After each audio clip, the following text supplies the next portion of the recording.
This programme was produced at and first aired on MPR, Manawatu People's Radio, with support from New Zealand On Air. Ka pai Irarangi Tamotu, MPR. Kia ora and welcome to Reserved Recommendations. This is a show about great trash, difficult art, and our complicated relationships with art and culture. My name's Hugh, I'm the host of the show, and I'd like to take this opportunity to put in a very mild content warning for the show as a whole. Sometimes our recommendations on this show are reserved just because the thing that we're discussing is in some way not good, but sometimes there are aspects of the art or artist that may be confronting for some people. Check the episode descriptions for more information, and do be aware of your listening environment. That's right, this is another episode of Reserved Recommendations. This is a radio show and podcast about great trash and difficult relationships with art and culture. My guest this evening is Kyle from the podcast 1 of 200. How's it going, Kyle? It's going really well, thank you. Thanks for having me on. Oh, no worries. Thanks for coming on. People who are fans of this podcast will know it tends to be like a big gap between episodes while I chase people, and you were very responsive and friendly and willing to come and talk nonsense. So that was, very, very useful, and thank you. Hey, if anyone sends me a DM, ask me to speak about my side hustle, I'm always more than happy to give my services in regards to that, I think. Excellent. And that side hustle, the topic of this evening's conversation is like another one of these. I've done a couple of these where I kind of talk to someone, and mostly what people say is, I really want to talk about this specific book or movie or whatever it is. But in this case, we're going to talk about like the whole of anime and manga. Somehow. Which is a fairly hefty topic for an hour. But I mean, I think there is some kind of salient themes we can get into that are kind of germane to what I try and do with this podcast. By way of an introduction, how did you get into anime and manga? Like, what era of this nonsense are you? Yeah, it's an interesting one because I'm in my mid-30s, and there are a whole range of shows that were popular around the time that I was a kid and were showing on New Zealand TV, being dubbed, but I never really interacted with any of them. So there's a whole bunch which are really well known, which I didn't actually engage with until late into my 20s.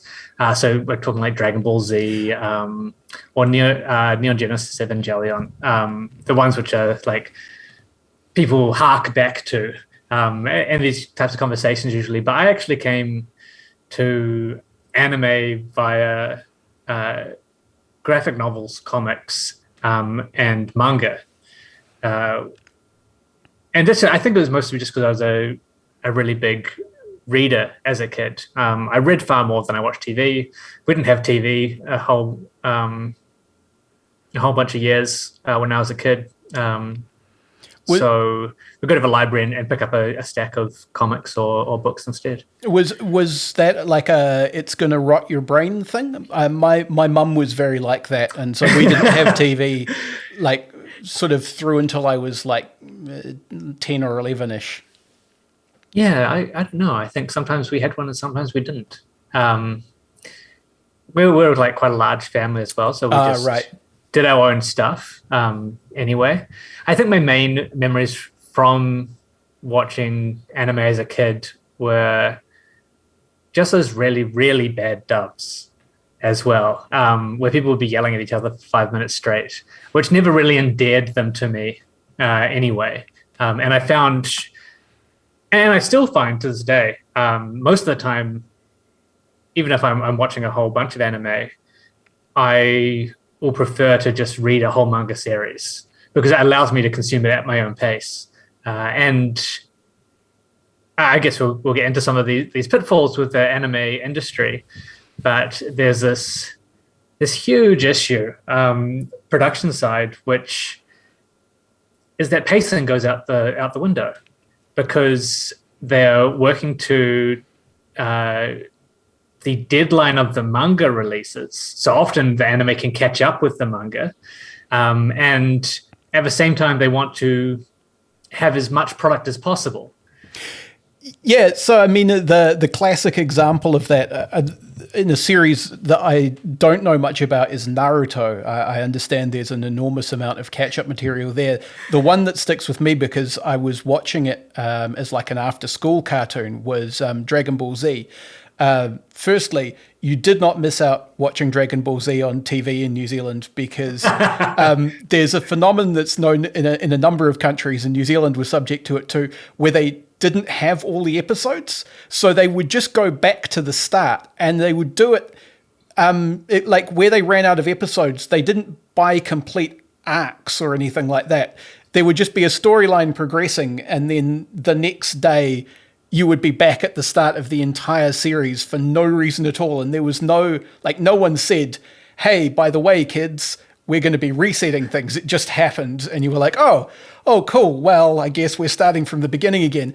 But also, like, Dragon Ball Z is notorious for, like, it's a story of literal planet-killing warriors who are so mighty that they, blow mountains in half.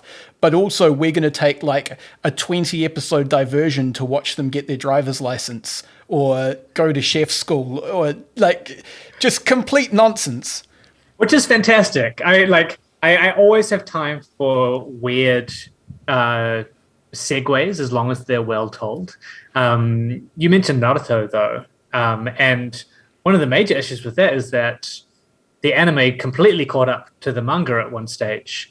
And there's this period between the two kind of major sets of arcs where I think there's over 100 what we call filler episodes, where none of it's canon. None of it makes any sense. It's all... So some of the main characters that have gone elsewhere are back in the storyline. And then I think the last episode of that season, half of it just picks up from 100 episodes ago, just out of nowhere. But it's because they ran out of content.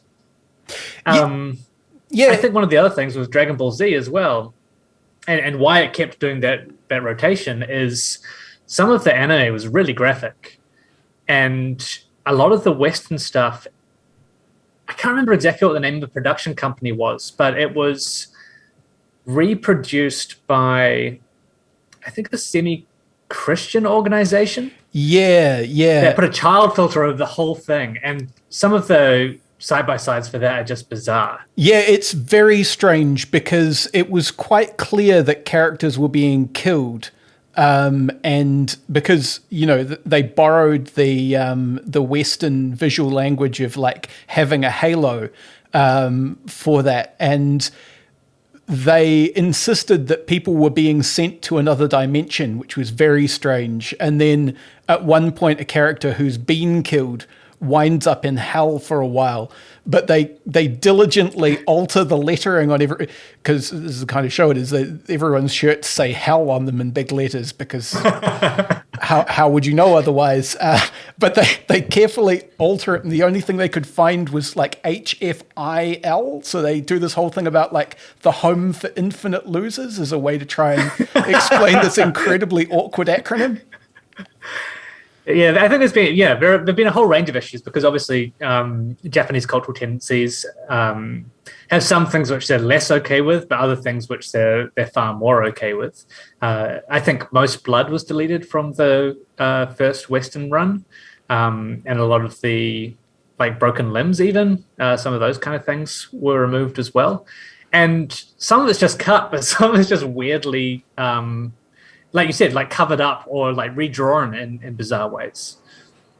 Yeah. Also, I think there's particularly during the period when the Christian outfit were involved, there was a lot of the subtext about characters being lecherous was removed, which, I mean, that's kind of a big part of Dragon Ball Z. There's a character who is best accurately described as elderly sex pest, It's a common horrible theme. Yes, it's an archetype, you might say.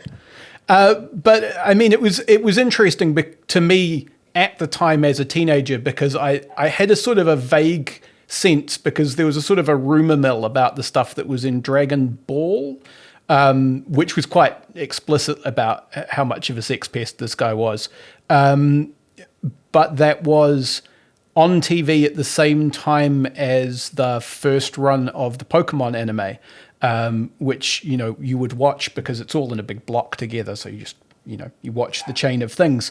And that had like the sort of lovable sex pest, like perpetually on the make character. And it was interesting to me that like one of these things was clearly trying to be a lot more finger quotes mature, but had decided to do away with this, and this other one was clearly like for kids, but still had this guy who was just constantly hitting on women. Yeah, it's probably the trope that I hate the most in anime and manga. I think another major issue when they're doing the anime production is, we talked about the way they try and stretch out episodes. It often falls into those categories where they're trying to create filler. So like, okay, here's this really annoying dude. Let's just give him a bit more screen time. Nothing can go wrong there. And so you have these, it won't be just so, in the manga, it might be one panel with this dude flirting with someone and like, oh, that's fucking dumb. But then in the anime, it's like 5 minutes. And it makes a significant difference in how the text reads. And I'm not saying that's like, there are manga as well, which have these kind of characters and it's more prevalent. But I think definitely when some of that stuff is coming through in the anime and the extra screen time they give it, because it's the stuff that costs less to produce, they usually put a lot of the budget into they're really big set pieces. So a fight or a big environmental piece. It's like, okay, where are we going to find all this like talking heads dialogue? Let's just take this dumb shit. And it sucks because it ruins the experience. And it means that you have to, like memory hole it if you're going to, or just try your best to ignore it if you're going to enjoy the medium. Yeah, and I mean, it's a real shame because, and this is in many ways a bad example for other reasons, but I watched the 90s Berserk anime.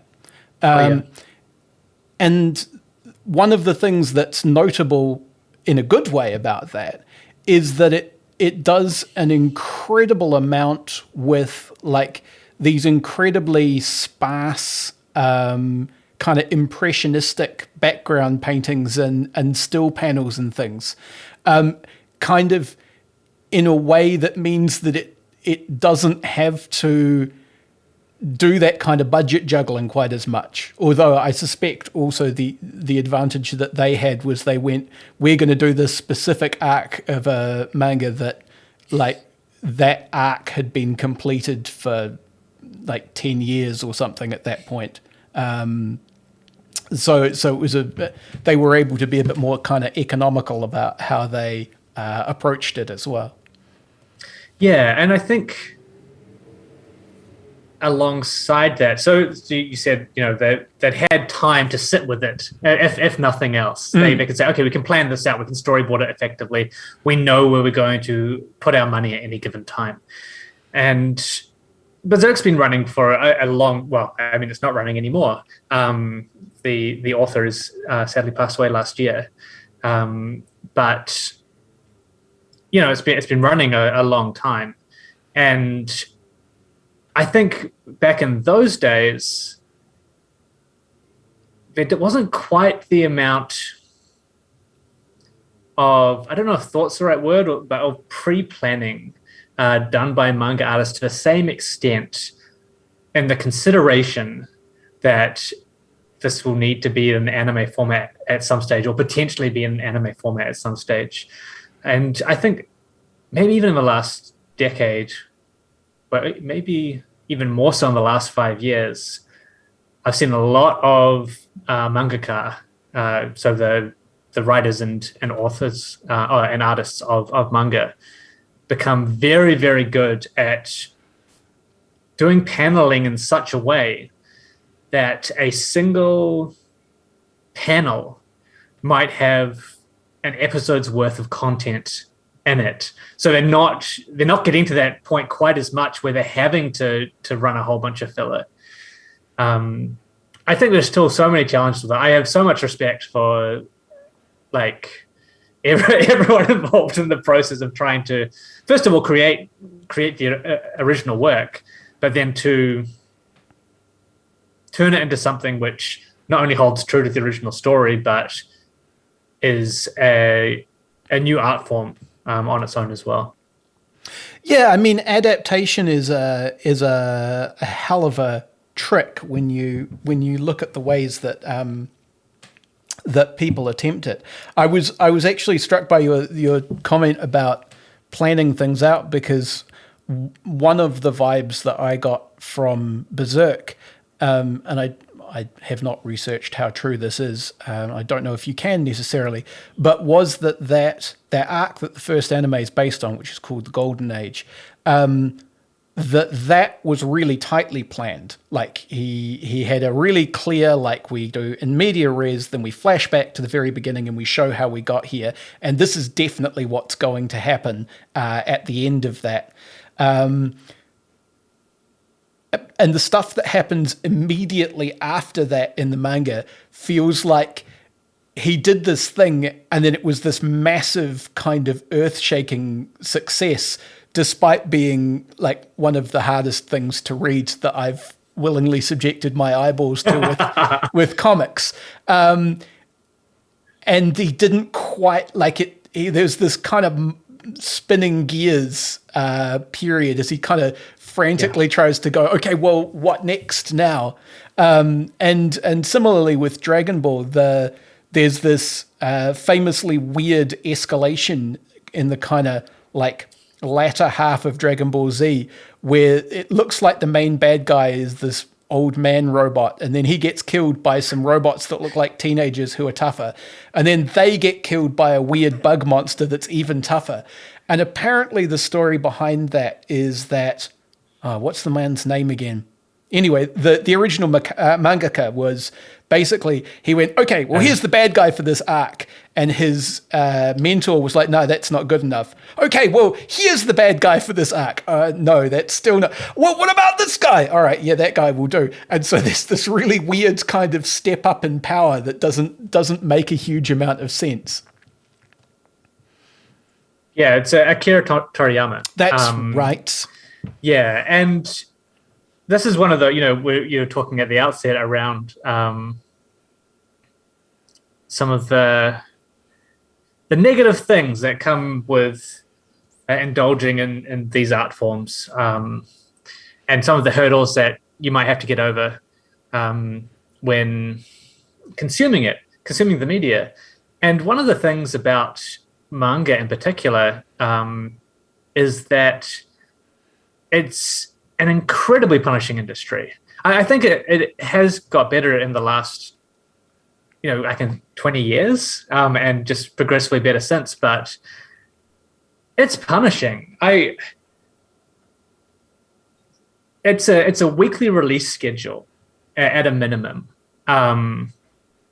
You're always just having to create something new and exciting. If we're talking about some of the big magazines like Shonen Jump, which so they'll release and they'll have issues from multiple different mangas, and it's like an ongoing episodic thing. So you have you might have episode 307 of one, and then something else might be starting off with the first issue in the same magazine. And it's all done by rankings, and rankings from the audience decides whether or not you get to keep creating this work. So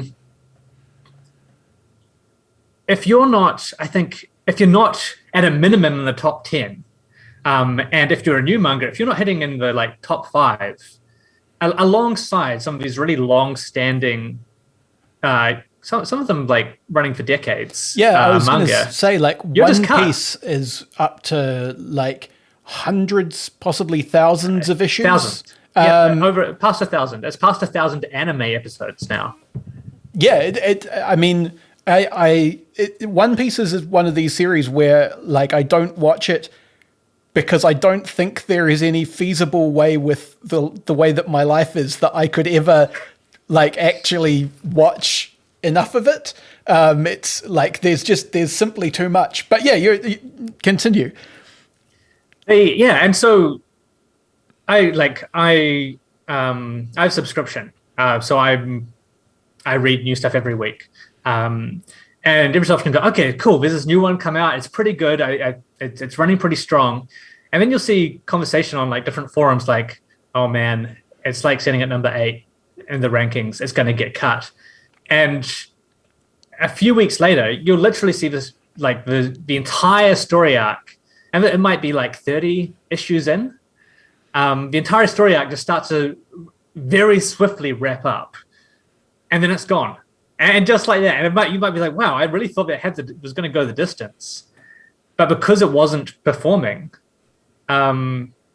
it's really cutthroat. And so, and even more so in the past when you had stuff like Berserk was being initially written, there was this real pressure to be delivering. But if you were an established manga, so something like Berserk or One Piece or Naruto or et cetera, there would be time in which to try and turn over the arc and get back into those top rankings. And so you have this kind of pseudo filler arc. And usually when I refer to filler, I'm talking about stuff that's non-canon and is anime-based. And so when I say pseudo-filler, I mean it'll be an arc which is maybe 20 issues long, and nothing really happens. You might get some minor character development, but it was the artist and the writer trying to find their feet again. And I think some of it comes out of, they had this one big story in the case of Berserk, and they're like, okay, I've told the story. And then their agent is like, oh, what's next? And like, okay, quick, I have to make something else. Although I think more and more you do have, and you mentioned One Piece. I think this is a perfect example. This is the longest running anime now, and manga, in terms of maintaining excessive popularity. It still ranks at number 1 regularly. And this dude, his name's Eiichiro Oda, he had the whole thing planned out. He, like, very early on, he was saying, I know what the end of this is. It's been running for over 20 years at this point. And I don't really have any words to describe what One Piece is. It's probably one of the most significant fictional works that's ever been created. And I really that can't be overstated. There's every so often something will happen in a very recent issue, and it's past 1,000 issues now, and you'll go back to like issue 147 or pull a random number, and it will have been foreshadowed. And there's crap in there as well, because that's the nature of anything that runs for that long under those kind of pressures. But when an artist or an author is able to provide that framework and that structure, like right from the outset, you can see why it's managed to last so long, and it's very, very clear in comparison to things that don't. And I think it's why you've also seen a lot of manga recently, which are much shorter and tighter runs, and anime as well. There's a whole bunch of pretty well-known ones now, things like Death Note, which were intentionally, I think, kept around 200 issues. I was... And for that very reason. I was thinking, you were talking about towards the start of this conversation, you're kind of talking about things that you missed in terms of like things from that kind of late 90s period, because that's a very specific era, particularly in terms of anime, in terms of like art style and content, and the shows that are considered kind of iconic from there. I think a couple of them are really notable to me in the sense that they didn't come from a manga, so they didn't have that issue. They were constructed first as an anime with a really specific structure and run to them. I'm thinking of like Neon Genesis Evangelion, which even though it was being like towards the end of Evangelion, episodes were being delivered more or less at the speed they were being drawn from the writer. But I still think he had a pretty clear idea of where he was going. He was just kind of having crises about where to get there, and his brain was melting. But also Cowboy Bebop, which is like clearly set up to be exactly the thing that it is, and last for about the amount of time it lasts for, and end up pretty much exactly where it ends up. Without those kind of pressures of like we need to catch up or we need to stall while the manga catches up. Yeah, and in New Zealand, those weren't particularly accessible through the 90s. It was only like with the advent of torrenting and some streaming services that you could access them effectively, or if they eventually did like a high quality set of CDs or DVDs. And I think a lot of anime feature films fit into that bracket as well. So like your Akira's, a lot of the Studio Ghibli stuff, where it's very clear, like they knew exactly what they're doing and they delivered it. Yeah, all of that kind of stuff I saw because the Dunedin Public Art Gallery from the mid-90s through to the early aughts, I think that was when through to the early aughts, I think they used to run what they called the Manga Movie Festival, because that was the branding at the time, and they would basically project anime onto a spare white wall in a downstairs room in the art gallery, and it was like a total random grab bag. Like you got Bubblegum Crisis, which is like cute girls in mech suits fight bad robots. You got Akira, you got Ghost in the Shell, you got like the weird hyper-violent too sexy 90s OVAs like Wicked City and Ninja Scroll. You got, I think, early Ghibli. I think they put on like the Castle of Cagliostro as one of those. And so it was a complete random grab bag, because I'm not convinced that they quite knew what they were doing, but like that was the only kind of way in. And then aside from that, you had like completely random stuff that would show up in video stores. You would find like there was this really cheap, bad looking series called like Legend of the Four Kings or something about that. There's about like 4 teenage boys who were secretly dragons, but it was like your classic cheap, like a frame every few seconds type animation, and voice acting that added layers of unintentional innuendo into the relationship between these brothers and their housekeeper and all of this stuff. And that would be next to like Legend of the Overfiend, and both of those things would be in the kids section. Yeah. It was this huge issue as well, right? Is so much of this stuff was just seen as cartoons for a long time when it very clearly wasn't. And it was the same with a lot of quite graphic manga, which is just like over in the young adult section. It's like, this shouldn't be here. Yeah. I think that's an interesting place to pick up, but we are about at the halfway point, so we will take a break and we will be back right after this. Support this show and others like it by giving a donation. For more information, go to www.mpr.nz/donate. You're listening to Reserved Recommendations. This is a radio show and podcast produced for Manawatu People's Radio Te Reo Irarangi o ngā tangata o Manawatu.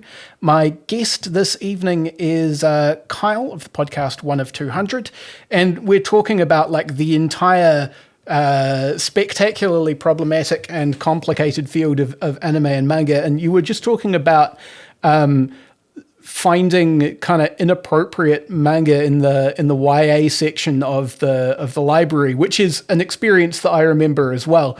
I guess this is a way of possibly circling back to the start. You said you got into anime and manga mostly through the manga and mostly through finding it at the library. Like, what was your poison? Did you just pick up anything with a Japanese-looking cover, or did you have particular stuff you were after? I think I've always been really into comics.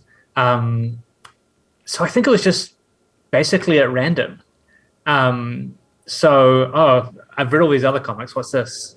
I don't even know what the first manga I was reading was. And it certainly wasn't in any episodic way. You know, you couldn't get a full set of volumes of anything. And anyone who's interacted with manga volumes know that, you know, you could have hundreds of one thing. You know, you're just not going to get access to them unless you buy them a lot of the time. I'm trying to think of...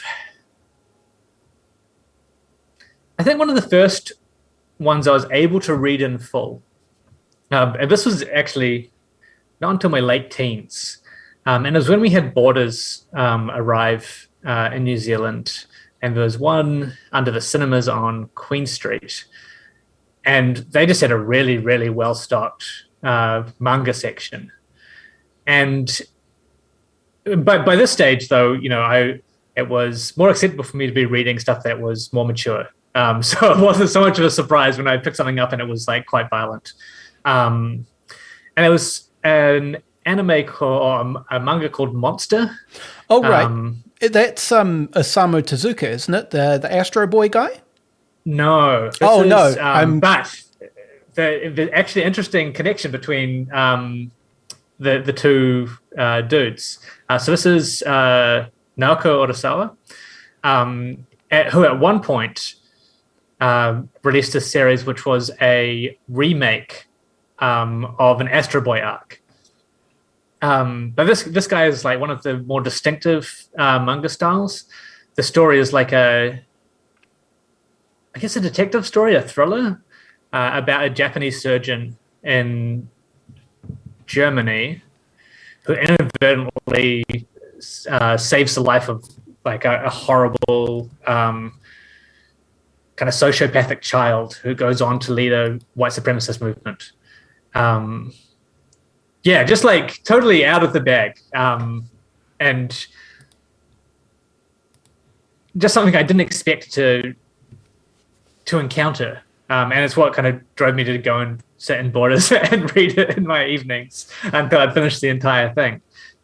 Sorry to Borders Corporation. I mean, they're doing all right. They'll probably cope. I think the thing that that turned me onto it was we had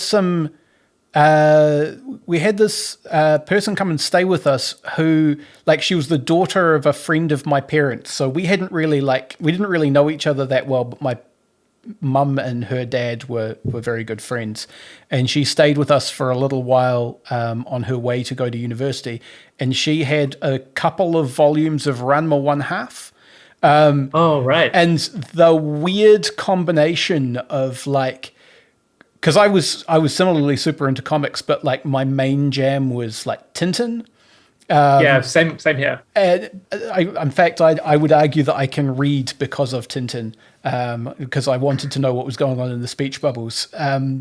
The combination of like weird light romantic comedy and like kung fu ultra violence and of course boobs, like that was a kind of that was a concatenation of things you didn't really get in comics in my experience at that point. Well, in media in general, in Western media. And I think like counter to having encountered, some of the Western anime dubs of Dragon Ball Z or One Piece, I just, as a child even, I'd found them so unserious. That is probably speaking more to my media preferences than I want to be. But I was initially just really turned off because I was like, this is kid shit. And, I've since I'm now like a huge One Piece and Dragon Ball Z fan for having gone back to the source material. But both the voice acting, I think, as you'd mentioned previously with Four Kingdoms, and the low quality of production for some of those earlier anime. I just didn't want anything to do with it. I was like, this is dumb. And so when I picked up this other set of volumes of this quite serious, incredibly highly detailed, realistic drawing style with just a really as good as any, high top tier thriller from Western hard boiled detective writers. Yeah, I was surprised as much as anything, and that's what gripped me. I was like, oh man, there's this whole world of stuff which I just haven't had a chance to interact with yet. Yeah, I mean, particularly if you came into contact with anime and manga in kind of the late 90s through early aughts, you could be forgiven for thinking that there was like one art style and that was just the whole of it. But then I had a stint living in Invercargill when I was studying at the Polytech there, and they had, for some reason in the library, just an absurdly large collection of the Lone Wolf and Cub series, which is this incredible, like, expressive, ink splashy, really detailed, really kind of painterly art style, which is just utterly unlike any of the kind of like goofy, clean line stuff that you were used to.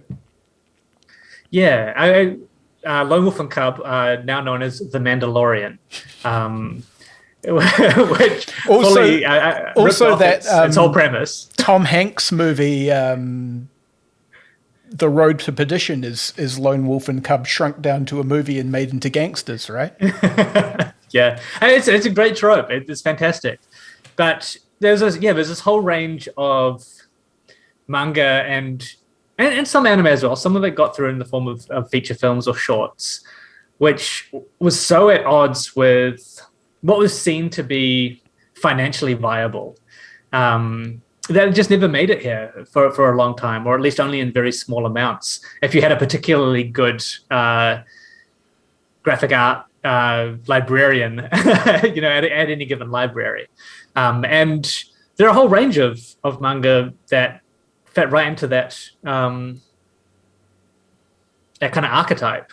I think that alongside that, you have some of the Osamu Tezuka stuff, like the Buddha series, which I think you could probably find like at any large library now. Yeah, the Palmy Library has it. Yeah. But earlier on, it just wasn't seen as something that people would stock, although it's like, a masterwork. Yeah, but I mean, I guess it took a sec for people to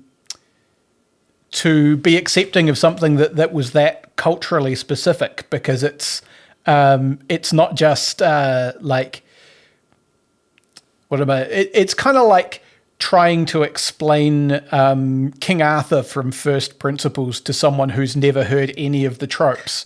Like he's doing like or Robin Hood or something like that. It's, he's getting this foundational story that everybody knows because everybody has at least surface contact with Buddhism all the time. And then kind of laying it out in this very, very specific way that kind of embraces all of his strengths. And yeah, that you kind of have to be tolerant, is that the right word? Accepting, I guess, that you're coming into this thing that wasn't necessarily meant for you. Yeah, and also you haven't been conditioned to, and not just in terms of the content, but in terms of the way it's presented. Manga paneling is like completely different. And I think most Western manga books still have like read this way, like on the front and back covers, because you read it from right to left. And there's this understanding that we're not well versed in the comprehension skills necessary to immediately engage with manga writing. But beyond just that, there's a whole bunch of just things that they do differently. It's predominantly black and white. They have a whole bunch of different shading and paneling. Tropes isn't the right word, but and I think the term is technique, but it's kind of like conventions or visual language. Like there is a different expectation of the kind of visual grammar that you'll be used to as a reader, and how you'll be expected to look at stuff. So one of the really interesting ones, for example, is space between panels. If it fades to black, it's like a day has passed. And you just don't see that in Western comics at all, but it's just a really well understood convention in manga. And yeah, there's a whole bunch of stuff like that. And alongside that, you have the challenges of regionalization, because Japanese text just reads differently. It fits differently into a panel. Yeah, it does. I mean, often you'll find that you have English squished really strangely into these like super tall, skinny speech bubbles, because you could stack the characters, and you can't really do that with English letters. The other thing that I was reminded of, because when I had access to the university library in Dunedin, when I was briefly attempting to be a university student, I read this book. It's called something ghastly and reductive, like Samurai from Outer Space or something. But it was like an intro to manga for people who don't get it. And one of the things they talked about that I started to really notice was the other thing that that manga do that was completely foreign to Western comics at the point where they kind of made contact with each other. I think some of them have sort of picked it up now, but is that they'll deliberately stretch time by making like very, very, very small or sometimes not even changes to panels. So they'll make a moment last longer by just making you look at the same thing a few times in sequence, which is a really interesting kind of a approach to like perception of time in a medium where time is kind of user defined by the reader. And I think alongside that as well, because of the format of them, their page turn effects are really apparent as well. Because, and you do get some of that in Western comics, but we're talking about Tintin before, or like things like Asterisk, and even a lot of Marvel comics, you don't get that same. You get paneling changes and playing with the paneling in the way that size and shape affect it, but you don't get the page turn gag, like visual gag that you get with a lot of manga. I don't know how to describe it other than like if you've experienced it. I mean, I wonder if it's to do with that some of those older Western comics, they got shuffled around between formats a bit, and so possibly like panels got moved and things, particularly in the earlier days. Whereas I'm thinking about people who are in Western comics who are super meticulous about things like layouts, people like your Alan Moore's, he starts being super meticulous about layouts around about the time that he can pretty much guarantee that stuff is going to come out the way that he wants it to. He wants to, yeah. And we've even like just seen that in the last week. And we're actually talking about it on our live stream. We had Mikel Muller-Pola on, who's a comic artist. And we were talking about I've forgotten his name now. But he's an artist for like Marvel and DC, and essentially he just had his art changed, but it got released with his name on it. But like the ballpen artists had significantly altered the art, and so that's still happening, you know. Yeah, I mean, lest we think that the Japanese situation is uniquely awful, like go and research the reason that Alan Moore is mad at DC and you know that kind of stuff is ongoing. It's awful. There was another thing that you mentioned, just in terms of thinking about like this is not quite for me. One of the things that I kind of enjoy about anime and manga is like it's kind of like the effect of well, it must be like the effect I imagine of someone from Japan seeing a Westerner with like a kanji tattoo that they don't understand. Like the decisions that have been made about like how we use Western iconography and then having that coming back. The classic example there would probably be Evangelion, where like they are trying to make strong philosophical arguments about what human life is like and things. But those arguments don't really have anything to do with Christianity. They just used Christianity the way that Marvel uses like Norse mythology and Thor. But it hit all of these Western nerds who didn't really have that context. And it sparked like, I don't know, a decade's worth of debate about the secret hidden meanings by relating things to specific bits of Christian symbology where really like that bit is decoration. Yeah. And like, you know, the use both in Cowboy Bebop and Samurai Champloo, which are both the same director and artist. Both things you should watch, by the way. Yeah, both fantastic. I'll circle back round. But, you know, Cowboy Bebop was basically just like a series of jazz and blues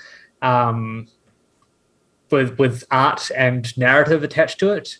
And Samurai Champloo was like, had heaps of hip hop and rap and whatnot, just kind of put over the top of this story of roaming samurai. Well, and even the thing with Champloo is that like Cowboy Bebop has this real like, what if we mashed up cowboys and hard-boiled detectives, but we put them in space and we made them bad bounty hunters who are always broke? But it's got the jazz and blues that kind of sit in as an atmospheric element with that. But like Champloo will, it'll scratch the footage. It'll like remix events as they're happening as a kind of hip hop joke about the process of making anime. It's like a kind of a higher level of that conceit. Yeah, I think like artists like him, Shinichiro Watanabe, and who's the other guy? It's really irritating to me that I've forgotten his name because Satoshi Kon. Yes, yeah. Who's well known for like Perfect Blue and Millennium Actress Paprika. And Paprika. Yeah, they in the I guess 90s, early 2000s started leaning into that quite hard, and yeah, just. It's always fascinating to watch those things pulled together. And even in the latest release of, you know, the Neon Genesis Evangelion films. Oh, the reboots. Yeah. I haven't had a chance to watch those. Oh, okay. Well, are they spoilers. Good? The final one is, I may be heralding it as a return to big anime feature films. Oh, nice. I am someone who admittedly watched it post having watched Foldable Human, Dan Olsen's like explainer on it, but did enjoy is perhaps the wrong word, but like get and think it was functional end of Evangelion. You mean the series? Like the last two episodes, yes, good. Also, end of Evangelion in context, you go get him, champ. You show him what's what. They said they wanted this. You give it to them like 3 times. The final film is, I can't remember animated film doing what it did. There was new stuff in there where I was like, holy shit. And I'm really excited to see all the talent that has been tied up in Evangelion for 30 years get released to the rest of the world and go and make other stuff. Because just incredible. Have you read the manga? I haven't. No. I would recommend tracking down the manga. The manga follows the course of the original series more or less, and it was kind of an afterthought. So like it was the manga was chasing after the anime rather than the other way around. But it does an interesting job, I think. I mean, it was made before the rebuilds, which do their own thing, but it did a really interesting job, I felt like, trying to harmonize the series and end of Evangelion. And it doesn't land quite on either of them, but it does an interesting kind of halfway point between, which I was kind of into. I call myself a manga reader first over anime watcher, and there are very few. I'll usually watch the anime if I want to see something sensational, if I want to see the things play out. But there's something about manga and just the way you can take it at your own pace and have a chance to sit in different moments and explore different themes within the writing that I find just incredibly useful. And I think Akira is a really good example of that as well. It's 6 volumes, I think, and 6 like big volumes. And I'd say it's like recommended reading alongside the film, which was like a watershed, right? Like it was like a huge moment in anime history. But the manga is something else altogether. Like there's so much more in there. There's so much more stuff going on, which, and they inform both ways. Yeah, I would say the same for Ghost in the Shell. The Ghost in the Shell, I wouldn't necessarily read any of the sequels or anything else that Masamune Shirow, the guy who did it, has ever done, because he rapidly decided he wanted to draw shiny women on exocycles and nothing else. And this is one of those ongoing that's problematic things. Yeah, that's the one. But Ghost in the Shell was like just completely mind-blowing when the first anime movie came out, and the comic is just like endlessly detailed, and he constantly like gets excited about something and explains it in a little sidebar. So you'll have all of the stuff that's in Ghost in the Shell, which is like, what if far future hard-boiled detective, and also people are robots sometimes, and also we're going to stop for several pages and discuss like free will and the soul. And that's good. It's really good. But also, like, I'm going to digress about exactly how a certain person's cybernetics work, or how the little spider robots organize their own internal society in a sidebar for like half a page. And it's just a really like satisfying peek behind the curtain, right? Yeah, it's great. It reminds me, the only other people I've seen do that in that way are like Crumb did it a bit, but he's so self-indulgent about other things that it's kind of hard to have anything with him. And also Jonan Vasquez did it a bit. With wow, that's a throwback. And Johnny the Homicidal Maniac, both of those, like he would kind of have those digressions. But again, like particularly Johnny the Homicidal Maniac is very self-indulgent.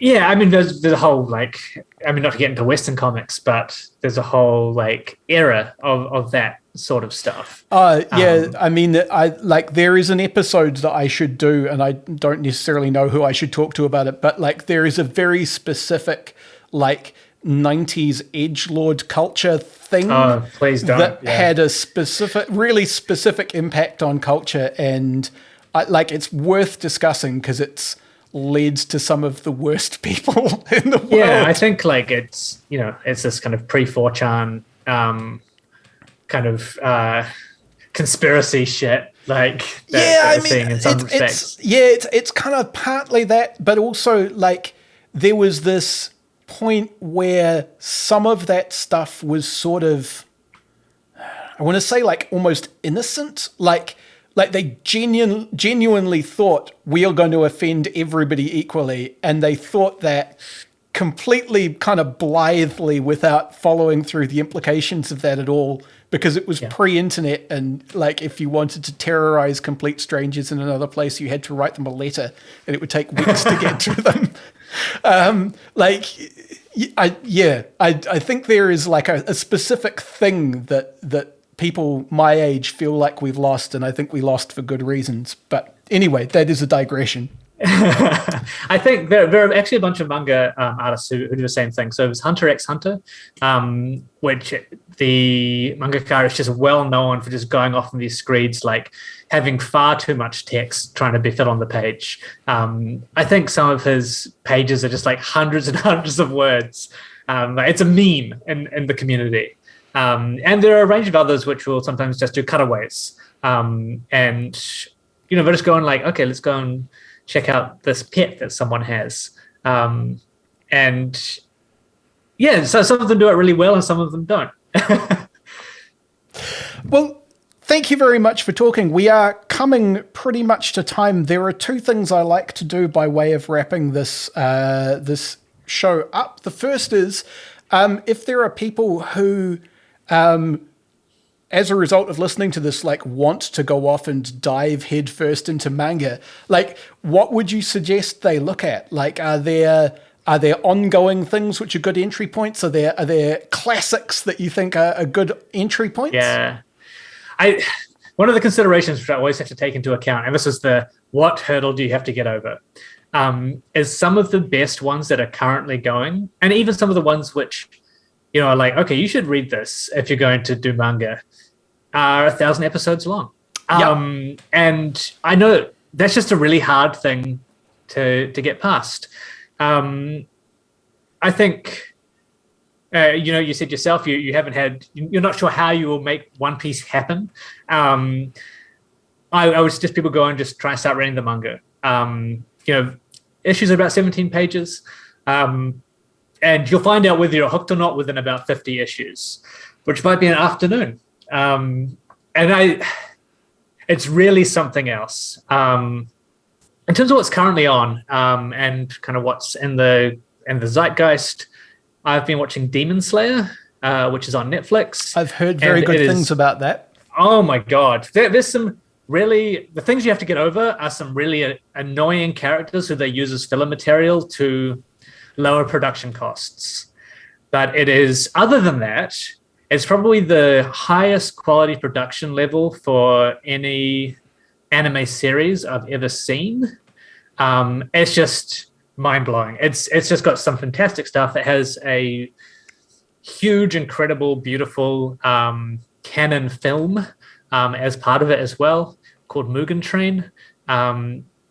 It's just really good, action-y, kind of like young adult, what we call shonen content. And shonen is like for young men or for boys, and it's like fighting and action stuff. Sometimes with horror or like sci-fi themes. Yep. In terms of other manga, I've got this whole list somewhere.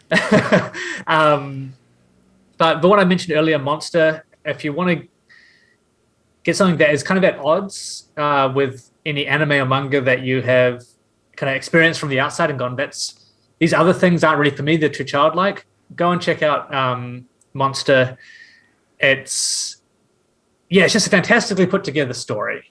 Just really kind of haunting and creepy, and just all the aspects of a good thriller to get stuck into. Excellent. My picks, I guess, is for grown-ups. I would suggest checking out the original Cowboy Bebop. It's slightly more accessible than Champloo, I think, although Champloo is also pretty good.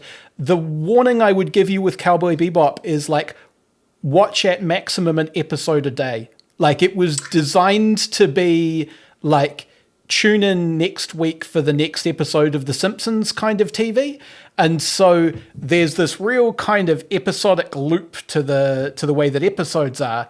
And there's not like, there's a story at the beginning and there's a story at the end, and they sort of connect through, but most of the episodes have nothing to do with any of that. It's just, here's these characters who are yet again broke and desperate, trying to do a job and probably not succeeding. And it's also quite sad what the job was. I tend to talk about Cowboy Bebop as a vibe with a narrative attached. Yeah, that's a really good way of thinking of it. What I find is if you try to binge it, it will hurt your brain because it's just not built that way. Like, you have to watch it and then go and do something else and then come back and watch another one. And you'll be like, oh, here's a nice little self-contained bite of thing that it, like any episode, there are a couple of like two-parters and there are the like resolving and inciting ones. But most of it, if you watched an episode by itself out of the context of the rest of the show, you would be like, oh, I get who these people are and what this vibe is. And that was a perfectly satisfying little thing. In terms of new stuff in the anime world that you can also find the manga for, I really enjoyed Dorohedoro. We didn't get to it, but fantastic. Yeah. Just completely deranged, off-the-wall, psychedelic cyberpunk nonsense about like a giant crocodile man fighting wizards. It's ridiculously violent and manages to nail the trick of making you care about both sides of the conflict so that you really don't want them to finally have the final confrontation because you kind of like the antagonists as much as the protagonists after a while. Just really clever and unique and strange. And the manga is complete, so you can go and read the entire manga if you would like to. The anime does a pretty good kind of first chunk of it, but I haven't actually finished the manga, and my understanding is it gets kind of weirder and twistier after the bit where the anime leaves off. The last thing that I do, and this is of course de rigueur for all podcasts, is plug your shits. What things do you have? Where can people find you? Yeah, great. Thank you. I appreciate that. So what do I do? I'm the co-founder and editor-in-chief for One of 200 Media. That's the worst thing to try and search because we display it as 1/200. Oh no. Yep. Yeah, a horrible decision made too early on in the piece. But you can find us at 1 of 200. That's numerals for 1 and 200 and alphanumerical for .nz. We're a, I guess, broadly left-wing politics and media analysis independent media group. We do articles, we do weekly podcasts, we do every so often podcasts with different experts from across the world, and we do a fortnightly live stream about pop culture where we sometimes cover things like anime and manga. And you can find me at Kyle D Church on Twitter, and do hit me up if you want to. If you want me to recommend a manga or anime, because I'm happy to tailor those to people's tastes. Yes, yeah. I mean, we didn't get a chance to talk about things like Ghibli, which kind of people know. I feel like because they're on Netflix now, and if your children have not watched them, they should have. Just kind of dive in that one. Thank you very much for coming on the podcast, Kyle. This was a lot of fun. Cheers. A pleasure. Thanks so much for having me. You've been listening to Reserved Recommendations, a radio show and podcast from Manawatu People's Radio, Te Reo Irirangi o ngā tangata o Manawatu. The show was produced and presented by me, Hugh Dingwall, and I also composed our theme music. It's called Sack Jazz, and you can find it at wolfboy.bandcamp.com. If you enjoyed this show, why not go ahead and share it with a friend? You can find the last 10 episodes at npr.nz/show/reserved or wherever else you get your podcasts. If you want an episode older than that, try searching for Reserved Recommendations on YouTube. You can find me on Twitter at Objective Realty, or you can follow the show on Facebook. And finally, Manawatu People's Radio is a non-profit community access station. If you like this or any other piece of their fine audio programming, why not fling them $1 or $2? You can go to npr.nz/donate for more information on how to do that.